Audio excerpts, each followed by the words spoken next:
with Tough Mudder. And the broadcast is live. Welcome.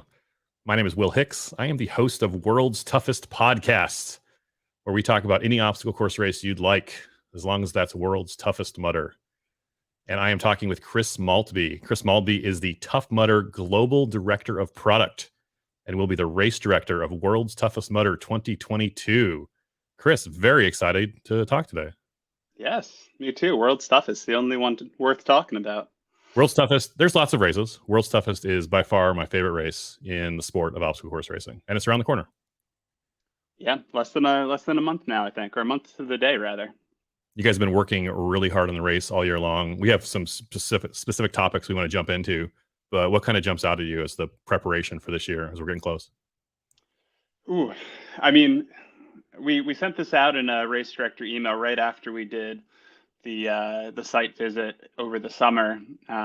It's sandy, hard packed trails, so if you've got any of those near you, I'd get out and start, pounding the sand, getting your legs ready for it. It's obviously the biggest thing. If you're trying to rack up mileage over the course of 24 hours there, just being used to those conditions and that terrain. Even though we're in much different area, much different climate than we would have been last year, it's more sand. More sand. We always find them that way, it seems. More sand than last year. Last year, 2021. I should clarify, not more sand than last year. It is additional sand from last year. We've done it again 2 years in a row. Okay, so I know last year, I don't know, the first mile had sand, I guess. So is that fair to say, again, mile-ish of the course? I'll say that the ground conditions are probably a little bit different, although it's sandy. If you've ever been to like East Coast pine forest, that's a lot of sand and coniferous trees and the like. It's like that. It's pretty hard. It's not a lot of soft sand. It's not like running on the beach, lest we confuse people further with being in the Gulf Coast, but not along the coast itself. So hard packed sand, but still, there's always a little bit of give in it. In some of the banks and where it transitions in and out of water and stuff, it'll be a little slippy. So be ready for it. I don't love sand. And I remember last year at the start of the race, I was, all year long, I was like, this is the year I get 50. This is the year I get 50. Starting out in the sand, literally a mile into the course, in like 15 minutes into the 24-hour race. I'm like, I guess it's not happening this year either. But we got there. So sand, it'll test you mentally. So you can look forward to that. Yeah, you just have to approach it carefully. Don't try to be brave and run through the sand. Take that as your point to walk a little bit till you're on steadier footing. Let's talk about the obstacles. What can we expect for obstacles this year, World's Toughest? So like last year, it's going to be 20 obstacles. Last time we spoke, I know we talked a little bit about, what to expect from the designs there. We're not announcing the obstacles themselves yet. But you can expect a lot of heavy modification from current features and a couple of, totally new World's Toughest exclusives. We think it's going to be tough but fair, a nice balance. We're trying to keep it from being all upper body, all lower body, all mental grit. It's a good balance of what you want from Tough Mudder, just dialed up a little bit because it's intended to be the hardest event we put on all year. So I think it'll be really good. We've got some really fun, really challenging penalties that I think are quite well balanced for what you're taking on the course. And I think it's going to be a really good one. We're planning to start dropping puzzle pieces for anyone that's been, coming to Worlds for a few years. We reveal the course a little piece at a time. In the next week or so, the first piece will be coming out, and those will keep coming out leading into the event. So you can get a little bit of a better sense of what you'll be taking on out there. And then November 7th, so the Monday leading into the event, we'll do a full drop of all of the obstacles, the obstacle rules, completion criteria, the associated penalties, penalty criteria, all of that. So everyone's got, the better part of a working week to go through those, come up with questions, prepare themselves the best they can, and then come on the weekend ready to go. Leading up to my first World's Toughest Mudder, I remember thinking it's going to be a really long, tough mudder. Like I can do Tough Mudder on a Saturday. World's Toughest Mudder is going to be a 24-hour long, a really long, tough mudder. And that's true. It is a really long, tough, but it's also a really hard, tough mudder. The obstacles are harder. Like obstacles that you have no problem with on a Sunday afternoon in your local state. They've been tweaked or they've been made more difficult. So that's always something, I don't know, to look forward to is the right term, but something to anticipate is the obstacles are harder than you're used to. It's such a strategic race too. You figure out on the first couple laps when the obstacles are open what's going to really challenge you and what you have a fair shot at, and you can work that into a race strategy. Like running for 24 hours, especially if it's your first time, is sort of a hard concept to digest. And I've always thought of it's both harder than you would think 24 hours would, but it's also easier. It's not quite like just running around a Tough Mudder course a million times, because you figure out where you can where you're going to excel and where you need to dial it back and just accept your fate, and you work that into your race plan as you go. Got a question from the chat. Any new penalties this year? What can you tell us about penalties? The penalties are always pretty new. We will have a couple of old favorites that we think worked really, really well. But penalties are one area in particular where we get to have some fun, make it tough. We ran a penalty contest for registered participants a couple weeks ago. We have the results of that and had some really strong ideas come out of there. So we're planning to feature at least some of those that came in, or things that are deeply inspired by what came in. But it's going to be a good time. I can't quite tell you what they're going to be yet, but if you've been at Toughest Mudders throughout this year, if you were at Worlds last year, you can probably expect to see some of the things that you really hated, but also a lot of new stuff coming out. And we'll see if there's too much. If people get too upset about the Spartan connections, we might start to throw in some homages just to stick it back. We'll talk about Spartan and World's Toughest in a minute. We got another question from the comments, and normally I would be like, oh, this isn't a serious question, except that last year there was a lot of discussion about the turtles on the course, and don't touch the turtles, they're protected. Do we have a plan? What's the plan for alligators?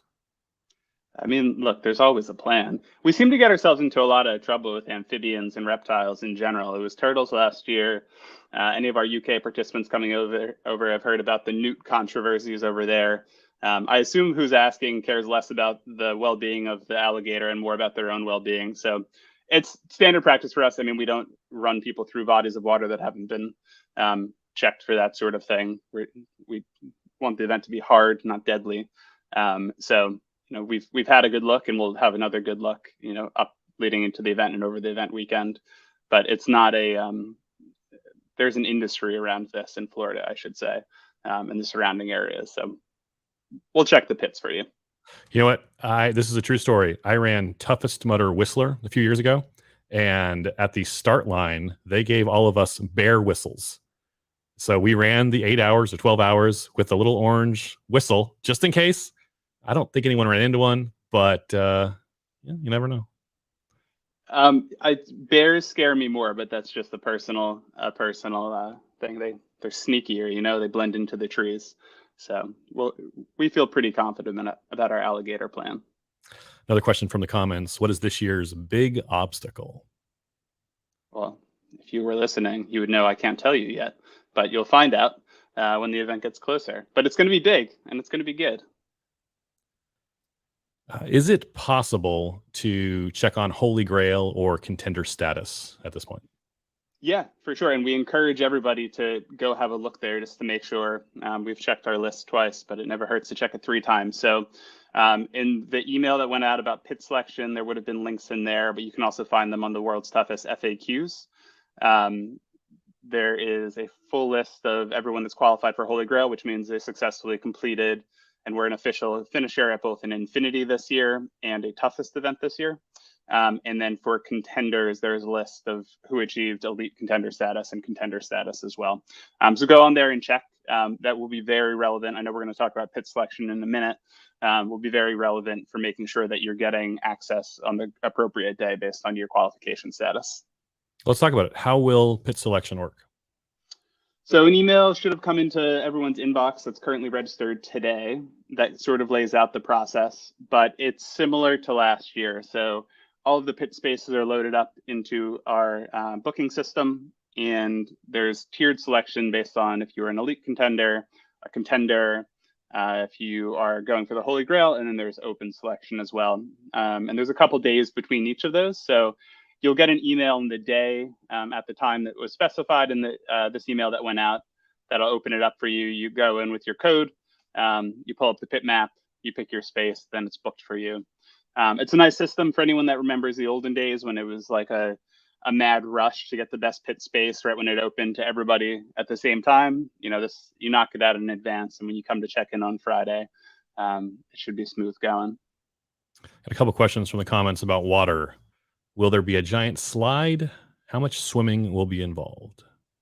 Again, not talking about the obstacles yet, but for swimming, there's water crossings on the course, so it doesn't tend to be deep water, but water levels can vary, especially down in Florida. So, if you read the official rules for World's Toughest, and this is somewhat unique to Tough Mudder events because usually you can bypass water obstacles, you really need to be able to swim. There are some approved flotation devices that are outlined in the approved equipment section of those official rules. So check that out if you have any concerns. But there are water pits for obstacles. As usual, those obstacles are must attempt, which means you're going to have to go in the water at a minimum. And then there is some natural water on the course as well. We've got our pit map up there on screen. Looking at the course map path is running alongside the pit spaces. We see our quick pit right next to the course path. What can you tell me about the actual layout of the pit this year? So it's not too dissimilar from last year. The environment we're in is much different, but it is, it's broken out in sections and then rows with individual pit spaces marked there within. You have the course path along the bottom. The race center will be along there. A couple things when picking a pit space, depending what you're sort of going for at the race. In that neon yellow chartreuse color at the bottom, those are the two pit entrances. So they're intentionally set up so that you have to come by the race center between laps. That becomes very relevant once we start doing obstacle bypass wristbands when you've hit the appropriate level there. So you come by, stop at the race center. You need to pick those up after your lap, and then you can duck into the pit. So in some years, there's been an entrance to the pit right next to the start and finish. Those are sort of trimmed out here. So look at where those entrances are so you know exactly what it's going to be like getting on and off course. In the teal along the top of the course path, that is the quick pit section. So as we get into the latter half of the race, we start dedicating a couple quick pit spots for the leaders so that they have a quick area to just grab food, drink, whatever, get back on course without needing to come into the pit. Section A, B, C are the ones down closest to the course path. And then there's a D, E, and F across the top. Right in the center of everything is the hospitality area. So that's where we're going to have hot water, bouillon, cup of noodles, water for tea and coffee, that sort of stuff in there like we've done before. Just above that is the orphan tent. So for anybody who's not coming and setting up their own pit space or is going to be associated with the orphan tent, there's a whole section blocked off for them right there across the top.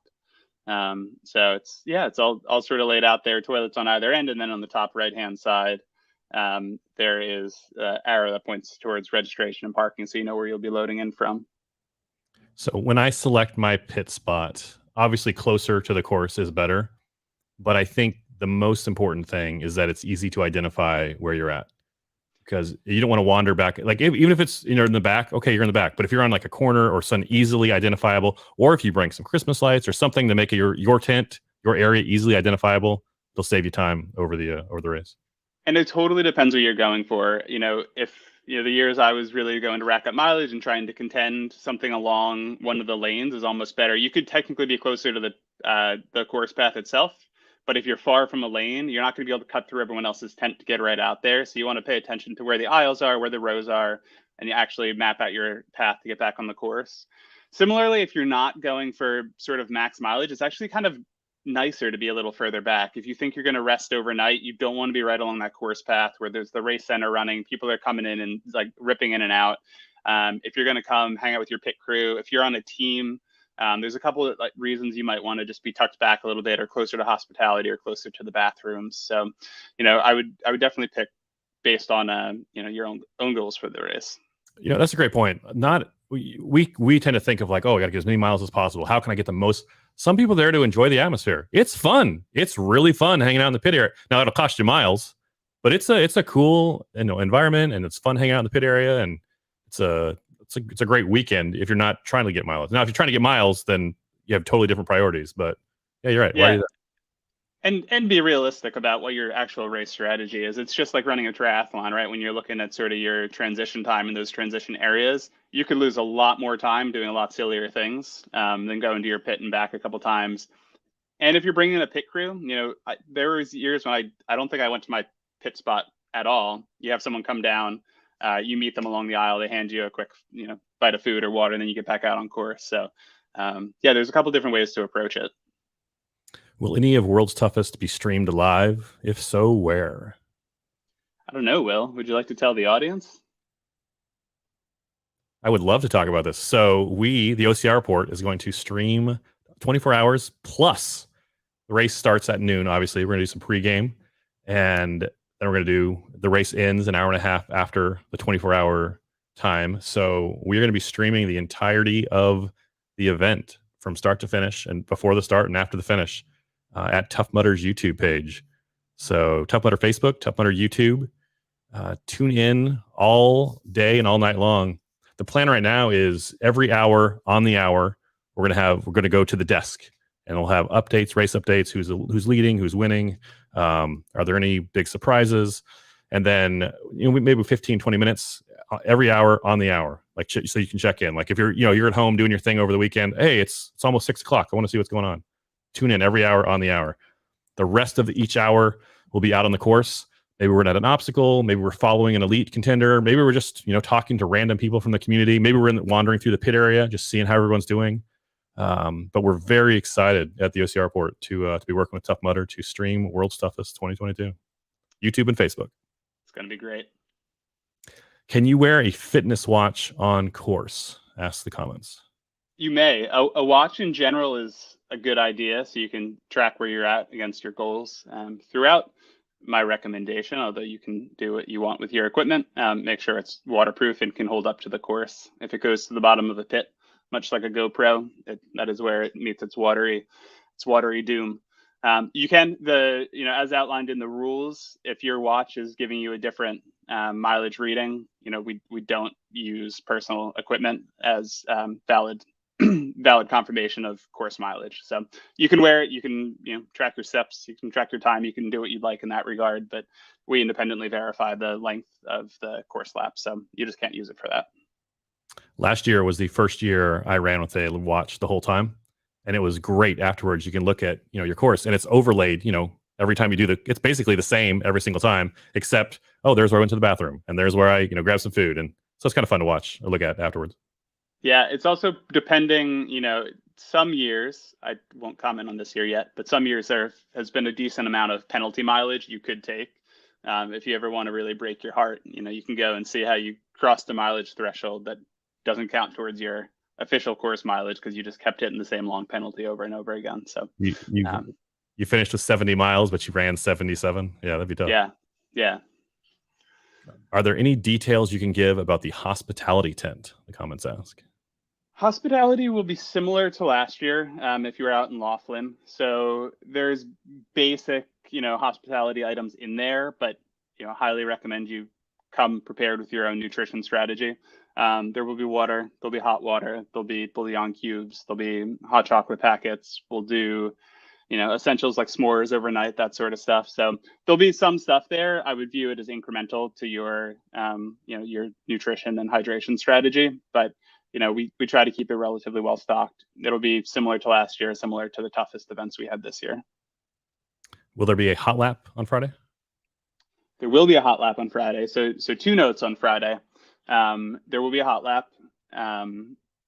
Pit crew can register. They need to buy registration for that. And then obviously it's free for all participants, but you also need to register for the hot lap itself through Active, where you registered for the event. You can log in over there and add it on. Obstacles, almost every obstacle, there might be 1 or 2, nothing too fancy that you really need to get hands-on to try. Anything really technical, you'll get a chance to get on and play around with. But yeah, it's an open course. You can run the full course if you want. You can hop between obstacles if you want. Sort of depends how you want to approach your race strategy. The second thing for Friday is we do have Friday night camping again. So for anybody who wants to stay right there, doesn't want to worry about driving into the Atmore proper or back to Pensacola, you can register for Friday night camping on site that is also through Active. Once we close the pit on Friday after registration closes, I think we close at around 7 p.m., 7 or 8 p.m. Everyone that's not camping has to be offsite by then. So if you want to hang out, we power up the Jumbotron, we play movies. It's a pretty cool time if you want to come and enjoy the community. How many people camped last year? Roughly, yeah. A lot? I'm not a numbers guy, Will. The course is 5 miles. There's 20 obstacles. I don't know off the top of my head, but Here's the thing about camping. It's at OCR events. It's huge in the UK, right? Like I don't know that. I would guess like some people from the UK, like that's how originally this started 2 or 3 years ago. Like, hey, are you guys going to camp? And we're like, what? What's camping? But like, I'm going to be uncomfortable for 24 hours. I don't want to wake up with a crick in my back. I don't know. I could see it either way, I guess. It is definitely more convenient to not have to drive from Pensacola. Yeah, you can settle in, but something to consider. Hey, let's talk about swag and bibs. Are mileage bibs back? What about patches? Mileage bibs are back. So we have the standard increments we've always had. So they start at 50 miles. There's a 50-mile bib, 75-mile bib, 100-mile bib, 125-mile bib for anyone who really wants to go for it. I would love to see us give away that. I think it's getting kind of crusty now. We don't print them every year because no one ever wins them. So it'd be a sweet one to take home. So that's the sort of mileage awards we have at the event. There are not patches. We kind of sat back and thought about it and decided in the architecture of what we do for the endurance series. We have the headband pins for Infinity. We have patches for Toughest, and the bibs for World's Toughest are just so iconic, and we thought it added the most value to give those sort of 25-mile increments to get people to really push to the next level. Will, you mentioned getting 50 miles last year. I definitely remember my first Worlds as well, where it was that bib, as silly as it is, was what made me keep going back out on course. And once you got in your head that you had enough time left to go for something, it really does force you to push a little further. So given the long format of the event and sort of where we felt was right to get people to push, we have the same mileage bibs back this year. I think a 50-mile bib means much more than any patch. Even a 55-mile patch could mean. So I have mine hanging in my closet. I see it literally every single day. So. Yeah. And the other thing, we had announced this last week, but just an update from last year, those mileage bibs for anyone that's in the contender category will be awarded during the race. One of the really cool things is if you cross some of those thresholds and still have time left to go, being able to go back out on course and show that you're already at 50 miles or you hit 75 and you're still out there on course is just a really, it's a fun way to show off and be proud of your achievement. So anyone in the contender or the contender categories, you can get those mileage bibs during the race and go out and run with them, just so that we can easily identify who's in what category. If you're in the open category, you can still earn the bib, but you pick it up when you check out at the end of the race. What about legacy bibs for 5X, 5-time WTM participants? We do not this year. So when we looked at bibs in general for this year and next year, we wanted to keep them as sort of things you'd wear on course for specific, achievements within race or as an identifier with a category. So the legacy bibs were really cool. I don't know that we'll never bring them back, but for this year, we decided not to. A couple more questions from the community. How far is parking from the pit area? It is quite close, as in right next to the pit. Now, it depends when you arrive to check in. It's not a small event, so you could be quite a few cars back in there, but the parking lot itself is right next to where the pit is. You come right through, go to registration, and then you're straight in the pit. So closer than last year. I'll say there was a little bit of a walk from registration to the pit last year. But for Worlds this year, just the way the site's laid out, we were able to keep everything sort of nice and cozy. That is the last obstacle of World's Toughest, is hauling your gear to the car. And it is the hardest one, I think. Yes, which is a good reminder. Everyone has to take their stuff with them. Don't leave behind a messy pit or we'll find you. That's a good point. Everyone's like, if your pit's messy, they can track it back to who had it.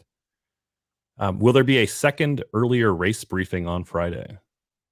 So by popular demand, we have decided to do an earlier race briefing on Friday. So originally the race briefing was scheduled for 6 p.m. It's a mandatory race briefing. we like to be able to get everyone in a big old corral and do it at once like that. But we know a lot of people are driving back to Pensacola that night. We know a lot of people have plans for the evening and just want to prepare for the race and get nice and rested. So we will be doing a truncated briefing at 1 p.m. And then it's the same information. Some of the bells and whistles that we tack on to the full thing won't be present there, just for brevity. And so we can be in the race center to answer questions while people check in. But we'll do a truncated one at 1 p.m. We'll do the main one at 5 p.m. now. So we move that up an hour. And then there is a makeup race briefing, which is also truncated the morning of the event. Hey, we're coming up on 30 minutes. Do we have a few more minutes to go? Are you good on time? I've got nowhere to go but Atmore, Alabama. Okay. Sprint lap bibs for teams. Will those be there? So sprint lap bibs are for individual categories only. That is partially because we don't print a team's worth of those bibs. Will there be a halfway pit? Halfway pit, there is a water station on course, if that's what they're asking about. But there is otherwise just one pit. You got a question about mileage bibs. This might be someone who just tuned in. Do we get mileage bibs as we go, or only at the end last year? And you just told us it's. Tell me. I'll tell you. You tell me if I'm right. Contender and elite contenders get them as they go, and open category will get your mileage bib 50, 75 at the end of the 24 hours, or when you finish your race, whatever that is. Yep. Yeah. When you check out. One thing, customized bibs. That was something you had last year. I got my name heat pressed, I think, onto the back of it. Are we doing that again? Yes, we are. So we are aiming to get that set up by Friday, and you will have until November 1st. So you'll have a solid 2 weeks to go on to the store. We'll send out that link. You can go put your name on your bib. There's some restrictions. So if you're getting really fancy with emojis and things, I don't think we can print those, but it'll specify on the store link when you go to buy. But yes, you can pre-purchase those, and it's nice and fun. And if you have bad handwriting like I do, it's a good way to actually let people know who you are. You mentioned deadlines for that. Are there any other impending deadlines we should know about? The biggest thing we have right now are the pit selection deadlines, which again, you should have gotten the email about as long as you're already registered. There is the heat pressing. We just passed the deadline for pre-ordering the t-shirts that have names on the back. So if you missed out on those, I apologize, but that window is closed. We'll continue to send out information as we get closer to the event. And then November 7th is when we drop the final bit of information, all of the course maps, the full course map, rather. We will be sending out puzzle pieces starting in the next week or so. But November 7th, we also do the obstacle list, the penalty list, all of that. Will there be a DJ on course again? The DJ has a name, Will. Be polite. Will Coach T Mud be out there again? Yes, Coach will be there, barring a flight cancellation or something. But we have a pretty, we have a great little activation going out on the course. He last year he DJ'd. Tell me if I'm wrong. For 24 hours, right? He was out there the entire race. He did. Yes, he's got some new toys this year. Oh boy, DJ toys. Yeah. Yes. Lights, smoke. There was a guy. I don't know his name, but he was out there, and I don't know if he danced the whole 24 hours, but he was out there. You know what I'm talking about? He was out there a good length of time. He was out, I want to say at least 12 hours dancing for Coach, or with Coach, whatever. Yeah. I don't know where that energy comes from. I'll tell you where there will not be dancing, and that is the race center. No DJ over there. Another question. If we miss the shirt pre-sale, can we buy on site? There will not be on-site sales of those shirts. We print them to order, and that deadline did just pass. However, we had announced this a week or two ago. There is a finisher T-shirt again for World's Toughest, so you'll get a World's Toughest T-shirt either way. It won't be, that one with the names down the back, though. Where can we look for event updates, more information, all this kind of stuff? Yeah, so, I know there's a lot of emails that get sent out. They're going to continue to come out with updates in them. We are working to get live World's Toughest Hub on the Tough Mudder website. I think we're probably about a week out from having that up, but that'll contain all of our past updates. That'll have links to rules, contender list, Holy Grail, all that sort of stuff that lives in a couple different places right now will all be found on one main hub, which should be handy as the event gets closer. And then when we hit the event weekend, for anyone that might have used it last year, that will roll over, and that's where we'll have all the links for the live stream that you'll be running will have the live results feed up on there. Sort of all that info specific to the event weekend will go up there as well. Something I've meant to ask you, last year there was an option to rent tents for the pit area. Like they came in, they installed the tent, and when the race was over, they came, they picked it up and hauled it out, and it was like an industrial tent. Are there any option for rentals this year? So the answer is yes. So there are a couple types of rentals going on. For tents, we will be providing, there's an exclusive vendor that will provide a link to by the end of this week. So any runners coming will contact that company directly to reserve their tent. Their quantities are limited. So when that goes out, just if you really want one, I would book sooner rather than later. Looking to get that out in the next couple of days. And then you'll interface with them directly, give them your pit number, pay with them. They'll come and set it up on the Thursday before. So when you come in for check-in on the day, you'll have your tent all set up. Separate from that, we have tent and chair rentals. Those are directly through Team HQ. That's the only place you can get them unless you're bringing your own. So there won't be any other third-party vendors doing those. Those are up on active right now. So if you go and you log into your account on active, pull up World's Toughest, you can book those in advance now. Quantities are also limited there. And we will do ice on the weekend, which I believe you can also pre-purchase in active currently. So ice, chairs, tables through us. We'll provide the link shortly on where you can get those tents rented out. And you can obviously bring your own ice and bring your own tents and chairs, but if you want to, there's an option. I don't remember how much it cost, but it was worth every penny last year to have them come in, set up the tent, not have to haul it out afterwards. I was slow reserving mine, so I had to get one for 2 spots. So I had to find the guy that was next to me and say, "Hey, I'll pay for the tent if you can I use your spot?" And so we shared a tent. It was great. You're so enterprising. Yes, if for anyone who's ever had to pack up the tent, I think the first year I ran Worlds, I just sat there and like sobbed lightly, and my pit crew packed it up for me.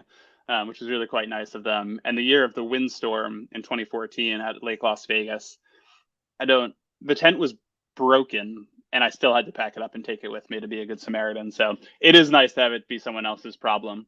But would 100% recommend. You'll save some car space too. And if you're flying in, it's nice to not have to pack all that stuff in your carry-on. You mentioned the windstorm. For anyone who's been watching the entire stream here, here's a bonus. Here's my theory on World's Toughest 2014, and you tell me if I'm wrong. Incredible windstorm, knocked down obstacles, knocked down the finishing arch.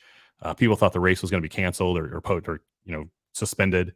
2018, 4 years later, the ice storm in Atlanta, super cold. Obstacles get shut down during the middle of the night, just freezing. People put their stuff out to dry. It freezes hard overnight. So my theory was, 2014, 2018. 2022 was, hold up, wait a minute, that's this year. So I don't know. We're in Florida. I thought it was last year was going to be the one, but I guess it's this year, isn't it? Yeah.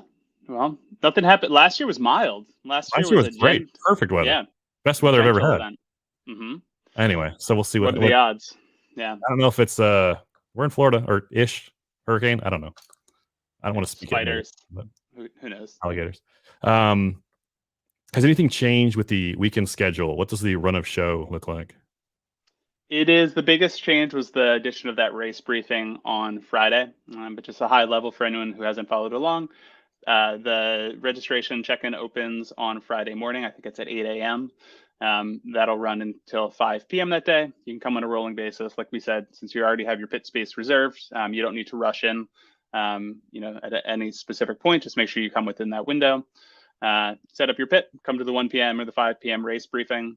We'll close up site later that day. Merchandise will be open during check-in that day. So if you want to go buy any of the exclusive merch, if you want to go get if you're doing the heat pressing on the bibs, all that sort of stuff, you can go over there for. They have the new shoes. They'll have some race equipment if you need last second stuff. So I think they'll have headlamps and batteries and stuff in there this year. So a little bit of just emergency stuff. And then on the Saturday morning, we'll open up a few hours before race start. We'll get you guys all loaded in. There's a safety briefing separate from the race briefing that we do there. And then we'll get you guys out on course by noon. You'll run a whole lot. And then come 8 a.m. the next day, 8 a.m. is the earliest time to finish your race if you want to be an official finisher, which means you have to finish your last lap after 8 a.m. How you get to that point, it doesn't really matter. You need to start at 12 and end after 8. That can be one very, very long lap if you want, or it could be a whole bunch, depending on what you're going for. The race will completely close up at 1:30. So the start line closes at 12, exactly 24 hours after we started. And then you have an hour and a half grace period to eke out that last lap if you're trying to get one in before the end. At 1:30, the course completely closes. Everyone's brought in that's out there. And that's the end of it. And then on Monday, back down in Pensacola. So for anyone who's not checked Google Maps yet, it's a little over an hour to the brunch location. We will be doing the brunch down at a pretty cool venue down there. So a slight change to the way the brunch will work this year. Instead of sort of eating while the presentations are going, we'll have about an hour and a half, 2 hours right when we open up there. That's just for food. So you can kind of come in and kind of limp in. I would assume for most people, sit down, eat, and then we will transition over to more theater style seating. That's just a little bit better for the awards, the community awards, the prize money, all that sort of fun stuff that we do there. That'll start about an hour and a half to 2 hours in. And then we'll send you guys on your way to go home. Sounds good. We mentioned briefly the Spartan guys coming over from the Ultra World Championship race that was canceled. How many people total, or like how many racers are we expecting this year? At Worlds this year, it's I want to say 11 or 1200. So it's a good sized field. When you check the contender status, you will see that there are a lot of contenders and elite contenders this year. So we have a really, really strong field coming out, which should be really exciting. And for people who don't care about that, it's going to be a lot of fun anyway. We've got some cool challenges lined up. Golden Carabiner challenges are back for the open category. Great penalties, great obstacles. I feel like, do you remember World's Toughest? What year was it? 2016 or 2017. We had brunch afterwards. And for some reason, I don't know what happened. They ran out of bacon. Remember this? You were there that year? I do. Yeah, I was. And we're 2022, 6 years later. This is as far as I know, the oldest World's Toughest joke is like, what about bacon at the brunch? So is some from the community, is there going to be enough bacon at brunch? Well, let's be honest. The oldest World's Toughest joke is Will Dean. But for bacon at the brunch, I'm getting a little concerned. I think if anyone grew up in a big family and, there was like only just enough food at mealtime, so all the siblings started to hoard food that they didn't even want just to make sure they had enough, I'm getting concerned that that's where we're getting with the bacon. We have upped the bacon order even over last year. We care a lot, but everyone can, take how much bacon you want. Don't take bacon so that others can't have it.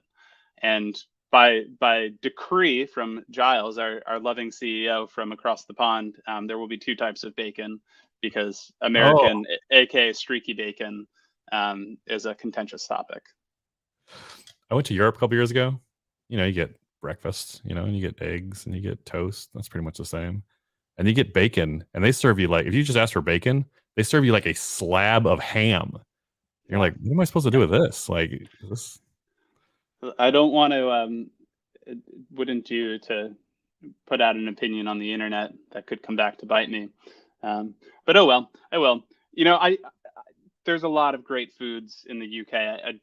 I think they have better breakfast sausage. I've got a lot of opinions about things that are actually done quite better in the United Kingdom than in the US. But objectively speaking, our bacon is better. But we'll have both so that people can decide for themselves. That'll be you know what? We had a CEO 2 CEOs ago who was also British. I don't know how we got the regular bacon past him somehow. So, well, I can't comment anymore. That is my questions, I guess. Chris, hey, you guys in the comments there, jump in and last second questions before we wrap up. Is there anything else people running World's Toughest? What about first timers? What advice would you give a first time runner? Just as you've run World's Toughest several times, what advice would you give them? I mean, I think one of the most special things about World's Toughest is that it's time gated. It's not distance gated. So it's not like you've signed up for a 100-mile ultra marathon and you're either going to drop out or you're going to run 100 miles. You can really come and pick a pace that feels comfortable and reasonable, and see how it goes. I was genuinely shocked the first year I ran it. I came with a relatively modest goal that honestly, by the standards of what I had ever run before, sounded lofty, and hit the goal and had a lot of time left, and decided to just see how far like I could continue to push. You know, I think that's what's really special about it. It doesn't matter if you're gonna sit on top of Everest and help people for the whole 24 hours. That is a marathon, you know, achievement all its own. Or if you're going to be like pounding out laps out there. There's a lot of good information. I would join the World's Toughest Mudder group on Facebook. If you have questions, you get a lot of jokes, a lot of old jokes that would be good to catch up on, from rubber duckies to pickles to bacon to all the good stuff. But there's also just a lot of historic knowledge there around equipment to bring. You know, I always recommend probably packing a little more than you think. You don't want to end up in a situation where we have an ice storm, a freak ice storm in Alabama in November, and you packed, you know, one long sleeve shirt. You know, a wetsuit's always a good idea. You might not know exactly how cold you're going to get overnight, especially when you're in and out of the water and your body starts to dip off. I've seen colds probably more than anything knock people out of the event before. I think it's the number one thing at Toughest and World's Toughest. For your nutrition and hydration strategy, I would definitely, whatever you want to do during Worlds, do during training, and make sure it sits all right with you. I've also seen a lot of races end because people buy a lot of like high end, you know, elite endurance products they've never had before. It doesn't sit well with their stomach, and they find out at a bad time when they're out on the course. So yeah, train for it, test all your equipment, test all your nutrition stuff beforehand, and then just come and enjoy it. You know, it really is a sort of choose your own adventure. And it, whatever you think it is in your head, if you haven't done it before, it's probably a bit different, but hopefully a bit better. I like to tell a lot of people when they're their first time, I hear this all the time. They say, oh, my goal is 50 miles and my stretch goal is 75. And that's great. But I think a good first time goal is to be on course for 24 hours.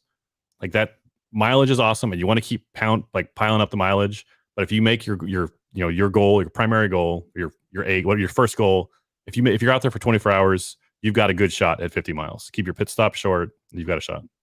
Yep. It's always worthwhile, back to the point of whether you can wear a watch on course or not. Just whether you're, you know, you have your own watch, or if your pit crew is just watching for you, just keep track of what's going on with your laps. You know, there's usually a pretty strong trend there of how long they're taking you, and you can just work backwards and figure out how much time you've got left if you're trying to set a goal, trying to get a mileage bib. And I think that's a great point, right? We intentionally set the official finish parameter as finishing after 8 a.m. because this is a long form overnight event.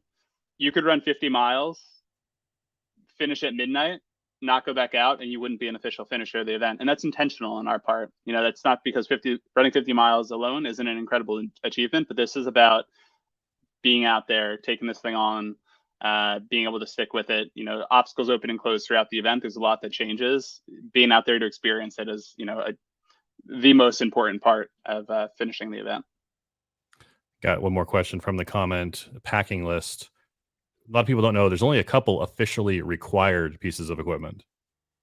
That's correct. Yeah, what you absolutely need. So 2 of the things we give you, one is your bib and one is your timing chip. Those 2 things come together. And from there, it's on you to make sure you are wearing those 2 things at all times, the entire race. You know, we'll go over it in the briefing on site, but yeah, as a reminder, if your chip comes off and you run a couple laps without it on and you come to the race center, we'll get you set up with a new chip. But those laps you did without it aren't going to be recorded. So that one's super important. Always check for that when you're coming back in between laps, and come talk to us immediately if you notice that it's gone. The 2 things you must bring, one is a headlamp, and one is either a body flasher. So they make all sorts of waterproof, you know, running body flashers, or a glow stick that you can affix to the back of your person. One so that we can see you, and the other one so that you can see overnight.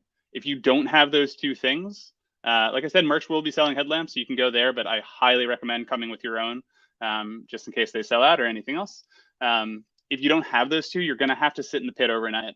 So from sundown, I forget exactly what time night ops rules go in effect this year, because it just varies by where we're at and where when sunset is, but it's early. I think it's probably 5 p.m. or so. if you don't have those two things, you're going to have to hang out until the morning and the sun comes up. So most of your race will have been eaten up there. So make sure you bring those. Beyond that, like I said, go on the Facebook group. It's unofficial. Team HQ does not run that, but there's a lot of people who have run a lot of miles at Worlds. Post questions in there. Everyone's more than happy to give you suggestions. I know there's a lot of articles that have been written by past top finishers and what they recommend. So there's good info out there for you to go look up for your packing list. So search Facebook for World's Toughest Mudder Community. There's a bunch of Tough Mudder information on Facebook. So you might have to poke around to find the current one or the one we're talking about, but it's worth finding. You can still sign up for World's Toughest Mudder at toughmudder.com. You can listen to World's Toughest Podcast wherever you listen to podcasts, including Spotify. Chris, any last thoughts before we go? Oh, one more question came in from Ginger from the community. The community awards that we did last year and previously, we are doing again. We will be sending that out by the end of this week. It is a survey to all registered participants to nominate Tough Mudder Hall of Fame nominees, and then also for our brand pillars, there are separate awards for each of those. So community members who are outstanding and really exemplify our brand pillars, or people who are just, sort of deeply ingrained within the Tough Mudder world, are fair game for those nominations. So send them in. We'll send out that survey in the next couple of days. You'll have about 2.5 weeks to send in answers to that. But that's it. Yeah, it's going to be a good time. Keep an eye out for your emails, for those pit selection emails in particular. Well, it's going to be a good time. All right. For Chris Maltby, I am Will Hicks. Thanks a lot, guys.